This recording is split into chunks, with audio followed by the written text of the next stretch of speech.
Ok, alors salut à toi, j'espère que tu vas bien. Aujourd'hui, tu vois, nouvelle vidéo spéciale parce que on va parler d'un sujet qui m'intéresse beaucoup. On va parler de l'école.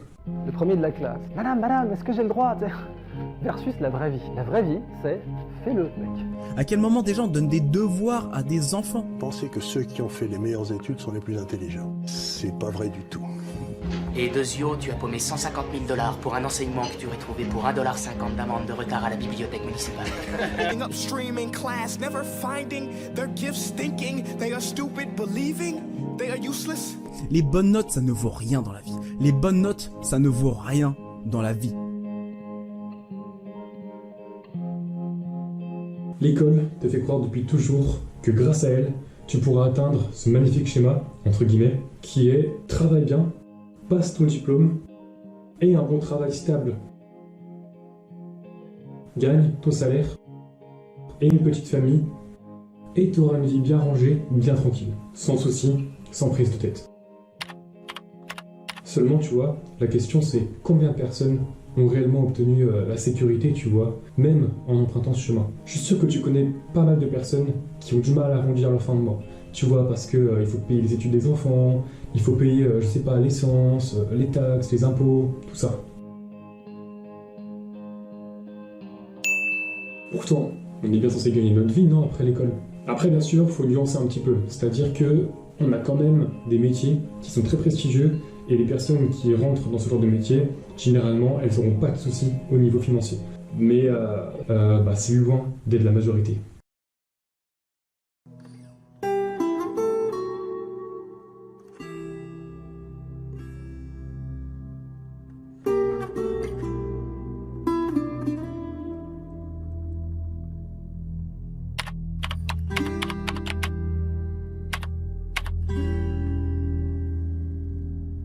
Donc là, ici, je pense qu'il est impératif de parler du formatage scolaire. C'est-à-dire que l'école peut être un atout, tu vois, pour ton avenir.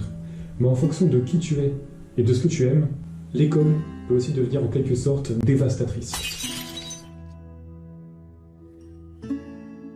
Parce que, tu vois, elle va chercher à te former, à te formater, à être un bon salarié qui obéit. Et le problème avec ça, c'est que forcément, il va falloir un petit peu te rabaisser, te descendre un petit peu. Attitude médiocre, performance médiocre, capacité managériale médiocre. Quant à l'esprit d'équipe, alors là, laissez-moi rigoler. C'est quoi? Pour faire en sorte que justement tu puisses accepter de devenir cette personne qui justement va toujours obéir, plutôt que se poser les bonnes questions et justement remettre en question les règles. Ça, c'est pas ce qu'on veut.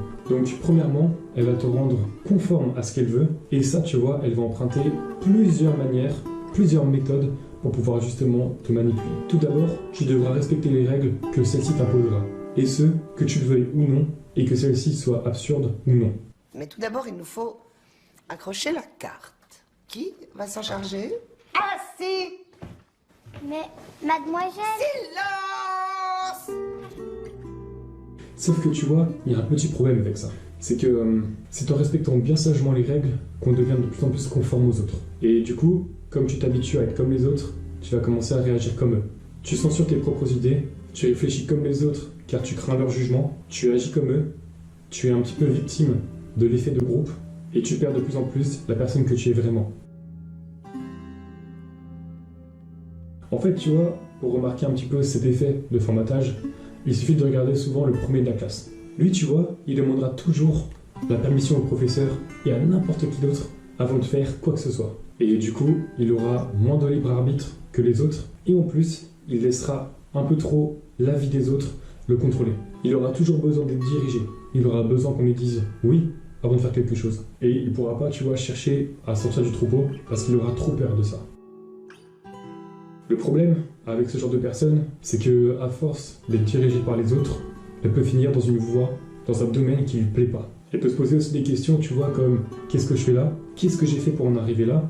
Comment ça se fait que je fais quelque chose que j'aime pas? Mais malheureusement pour elle, le piège du regard des autres est si fort qu'elle ne pourra jamais oser quitter son poste pour devenir la personne qu'elle veut vraiment être. Elle aura parfois l'impression d'être un simple pion sur le grand échiquier du jeu de la vie.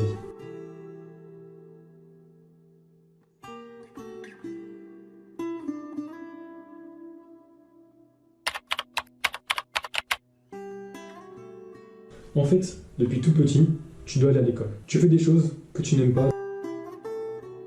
Donc, dans ton esprit, faire des choses que tu n'aimes pas, parfois pour des gens que tu n'aimes pas, ça devient logique. Et ça pose plus de problème, tu vois, à ton esprit, parce que c'est ce que lui, il a connu depuis toujours. Donc, finir dans un travail que tu n'aimes pas, c'est comme aller à l'école et faire des choses que tu n'aimes pas. Ça devient une norme. Et du coup, pour en revenir sur le formatage, il y a encore des choses que j'aimerais dire, c'est que par exemple, si tu respectes pas les règles, tu prendras de plus en plus cher. Dès que tu prendras ton courage pour dire au professeur, par exemple, qu'il y a un truc que tu comprends pas ou un truc que tu n'aimes pas, que ce soit, tu vois, au niveau disciplinaire ou par exemple administratif, et bah lui, tu vois, ça va l'agacer.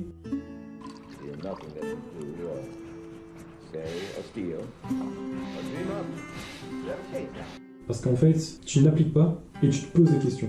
Alors que le but d'un professeur et même de l'école, c'est de t'habituer à suivre les règles et ne pas te poser de questions, tu vois. C'est juste, écoute, on te dit de faire ça, applique. C'est tout, applique. Parce que si tu commences à te poser des questions, bah nous, on peut pas trop te formater, tu vois, ça devient un peu plus compliqué.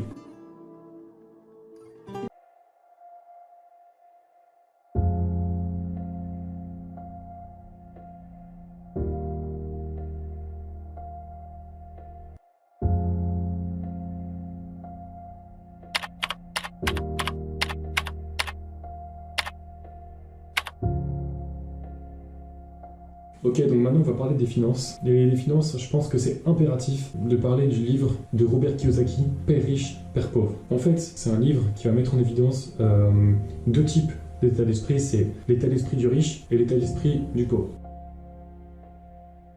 Et en fait, ce qu'il y a, c'est que l'état d'esprit du pauvre, ça va être un petit peu ça. Travaille bien à l'école, obtiens ton diplôme, trouve un emploi sûr, stable et une sécurité, aide des enfants, et puis tu pourras t'acheter un petit peu ce que tu veux.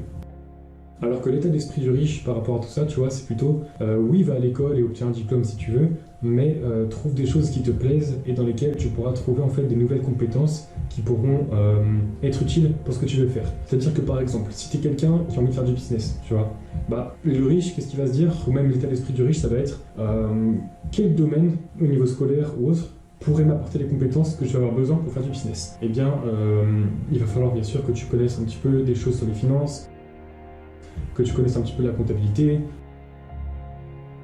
Si tu veux être dans l'immobilier, bah, chercher quelque chose qui va pouvoir toucher à la branche de l'immobilier.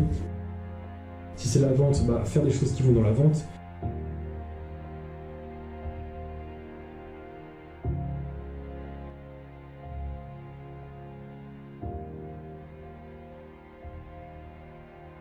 C'est chercher des compétences, des domaines en fait qui vont être utiles. Et il y a deux façons d'apprendre, c'est bien sûr, bah voilà, soit tu apprends avec l'école, ces choses-là, tu vois, ça dépend de ce que tu as besoin et comment tu fonctionnes, ou soit bien sûr tu peux apprendre tout seul, avec internet, les livres, etc. C'est toi qui vois, tu vois.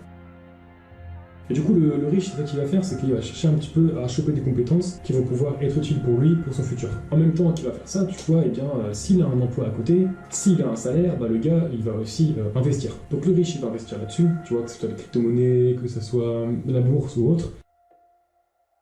Parce que lui, ce qu'il va viser, c'est pas forcément la sécurité, le salaire ou l'emploi, ça va être plus faire de l'argent, investir, pour qu'au fur et à mesure, ça devienne des revenus passifs, et bah, au fur et à mesure, il va faire de l'argent, et c'est comme ça qu'il va réussir à obtenir sa liberté financière.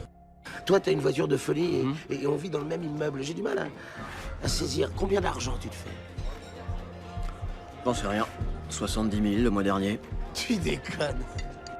Et du coup, maintenant, on va revenir un petit peu sur les points. Et en gros, au niveau des finances, personne, tu vois, t'explique comment fonctionne le système, tu vois, le système de la société ou autre, et personne t'explique comment fonctionne le système de l'argent. Par exemple, à l'école, tu vois, personne ne t'apprend à développer ton intelligence financière. Et c'est aussi pour ça, tu vois, qu'il y a plein de jeunes qui font des crédits, qui achètent des choses qui, normalement, ne peuvent pas se permettre, via des crédits bon plan, alors que, dans 10 ou 20 ans après, tu les vois, ils sont hyper endettés, ils sont un petit peu fauchés, tu vois, parce que la société de consommation nous vend, tu vois, cette superbe façon de fonctionner, hein, je suis pas sûr. Alors qu'en fait, c'est un gros piège, tu vois, qui débouchera sur une profonde roue de l'infortune. Aussi, tu vois, personne ne t'apprend à produire ni à gérer ton argent. La seule chose que tu entends, c'est souvent quand tu seras salarié, quand tu auras un salaire.